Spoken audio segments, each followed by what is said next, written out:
This podcast episode is for you. If you have Hashimoto's, hair loss, and blood sugar dysregulation, Nataliia will explain the connection between Hashimoto's, high blood sugar, and, of course, hair loss. We will also discuss 10 ways you can lower blood sugar when dealing with thyroid disease, so stay tuned. Hello, thank you for listening to Thyroid Hair Loss Connection podcast, a science-based, honest, candid conversation about how your thyroid affects your hair. You will learn practical solutions to hair growth, healing your thyroid, and balancing hormones with holistic nutrition approach and the latest treatments. Your hosts, me, Nataliia Sanzo, a registered dietitian aka Nashville thyroid expert, and Kimberly Vaughn, a board-certified trichologist, hair loss specialist, and coach. To stay up to date on the latest topics, make sure to subscribe to our channel. We also cannot do this without you. Send us a question to the link below and tune in each week for the answers. Now, let's head to the show. Kimberly, thank you for this introduction. Listeners, today I want to help you understand the connection between your thyroid disease, blood sugar dysregulation, and hair loss. If you experience 3 of these things, then pay a very close attention to the information in these episodes.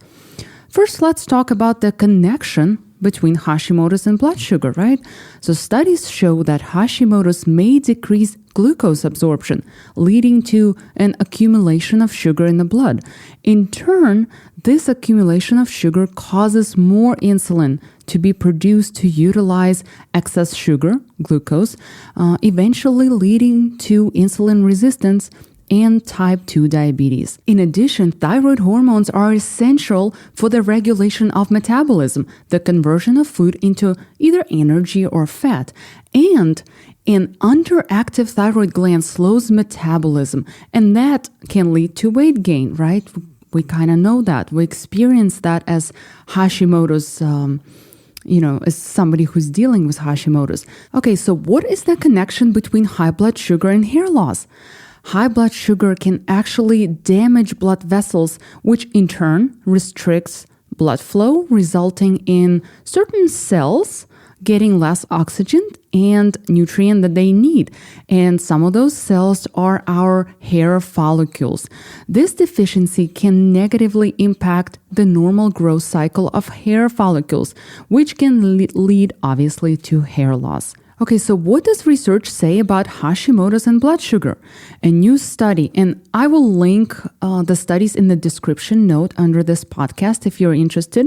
So this new study found that people with hypothyroidism may be at greater risk for type 2 diabetes, even if their thyroid hormone levels are kept within normal range. Listeners, I will repeat this again. You may be at greater risk for type 2 diabetes even if your thyroid hormone levels are kept within normal range. So how do you know if you have low or high blood sugar? Pay attention to how you feel after you eat. If you have normal glucose response, there is no fatigue or change in your energy level after you eat. All that happens is that you're no longer hungry, right? Now, if you eat and you get energy, that's a sign that your blood sugar levels are low or were low. And if you eat and you get fatigue, that is the sign that your blood sugar levels are probably on the higher side. Okay, so now let's talk about 10 simple, scientifically supported ways or steps that you can take to lower blood sugar naturally. Number 1, it's regular exercise. Exercise can improve insulin sensitivity, a good thing, and assist you in achieving and maintaining a healthy weight. Your cells can use the available sugar in your bloodstream more efficiently if your insulin sensitivity is increased. I often advise my clients to consume so-called exercise snacks, which are little breaks you take during the day to reduce blood sugar and mitigate the negative effects of sitting all day. Okay, step number 2. limit your carbohydrate intake. Your blood sugar levels are significantly impacted by the amount of carbohydrates you consume. Carbs are converted by your body into sugars, primarily glucose. Insulin then assists your body in using and storing it for energy. It is crucial to understand that minimizing your carbohydrate intake versus completely eliminating your carbs intake altogether are two very different pathways, guys. When keeping an eye on your blood sugar, you can still consume carbohydrates. However, choosing gluten-free, of course, whole grains in favor of processed grains and refined carbohydrates often offers better nutrient benefits while lowering blood sugar levels. Okay, let's talk about step number 3. Consume more fiber. Fiber promotes a more steady increase in blood sugar levels by delaying the digestion and absorption of carbohydrates. As you know, fiber comes in two variants, soluble and insoluble. While both are beneficial, soluble fiber has been specifically proven to help blood sugar regulation. Foods rich in soluble fibers are, let's say, for example, black beans, avocado, Brussels sprouts, sweet potatoes, broccoli, pears, kidney beans. I can go on and on. And actually, I do want to add apples are high in soluble fibers, flax seeds, sunflower seeds, hazelnuts, and our favorite gluten-free oats. Step number 4 that will help you keep your blood sugar at bay is drink water. You may be able to maintain regular blood sugar levels by staying hydrated. It also helps the kidney to eliminate any extra sugar in the urine. Remember that the ideal beverages are water and other drinks with no calories. Step number 5, practice portion control. Portion control can assist you in managing your calorie consumption and maintaining a healthy weight.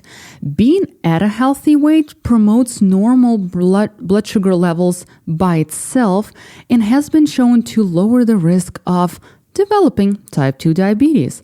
And guys, unfortunately, about 50% of people with Hashimoto's develop type 2 diabetes. Let's talk about some useful tips for controlling portion sizes. You can weigh and measure your servings until you get a pretty good idea of what would one serving of certain food look like. You can use a smaller plate, and definitely, guys, skip the all-you-can-eat establishments. You can keep a meal log and definitely slow down while you're eating. It should take you at least 20 minutes to finish a meal.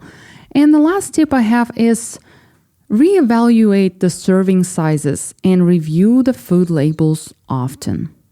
Let's move on to step number 6. Select food products with a low glycemic index.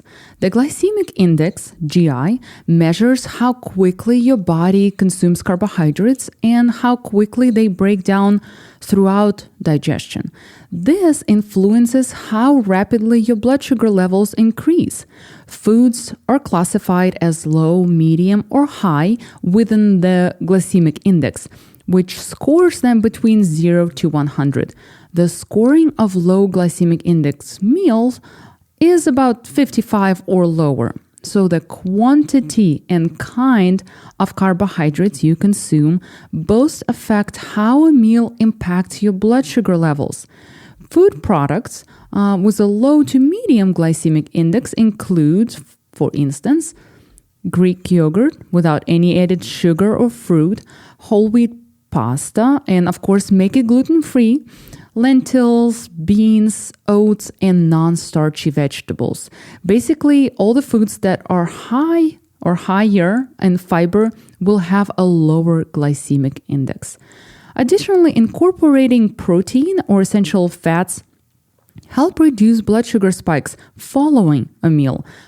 I hope you guys are learning something new today. If you have any questions, you can send us a message through the link attached in the description of this episode. Another way you can lower blood sugar naturally is by controlling your stress. Your blood sugar levels may be impacted by stress. Your body produces and releases the hormones glucagon and cortisol in response to stress, which elevates blood sugar levels. Exercising, relaxing, and meditating substantially reduces stress and lower blood sugar levels. Okay, guys, let's talk about step number 8. Ensure you get adequate rest, right? That's a no-brainer. Getting the rest you need is beneficial for your health, right? In addition, lack of sleep and poor quality of sleep can have an impact on insulin sensitivity and blood sugar level, heightening the possibility of developing type 2 diabetes. Additionally, it may boost hunger and stimulate weight gain. That's the last thing we want, right? Let's talk about the ways you can increase the quality of your sleep. You would want to maintain regular sleep patterns, right? Going to bed and waking up at about the same time. Stay away from alcohol and caffeine during the later hours of the day. Limit your naps during the day. Establish a nighttime regime and use calming aromas like lavender. You can try a warm bath or shower before bedtime. Of course, minimize screen time. This is the challenge for most people, I think. Keep the temperature in your house set to cooler, temperature. And if possible, refrain from using your sleeping space as the workspace. Let's talk about step number 9. Consume meals high in magnesium and chromium. Micronutrient deficiencies have been connected to diabetes and high blood sugar levels. Deficit in the minerals like magnesium and chromium are just a few examples, actually. The metabolism of carbohydrates and fats incorporates chromium.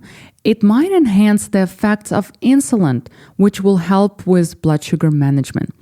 Food high in chromium include meat, whole grain items, fruits, veggies, and nuts.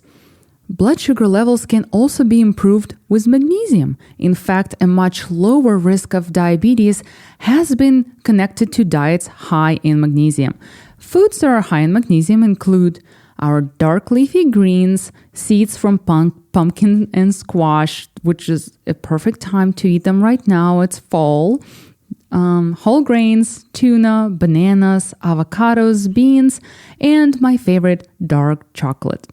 Okay, guys, we have arrived to our final step that will help you keep your blood sugar levels stable. Think about including specific products in your diet. There are numerous foods and plants that have healing properties. Unfortunately, due to a lack of human studies, there are no definite recommendations regarding the use of these products I will talk about, but based on the success stories in my practice, let's talk about a few of the foods that may help lower blood sugar. First up is apple cider vinegar. Some studies suggest that it may lower blood sugar levels through postponing the stomach emptying after a meal. Next up is cinnamon. This spice may lower blood sugar levels by increasing insulin sensitivity and delaying the digestion of carbohydrates in the digestive tract. Next one is berberine.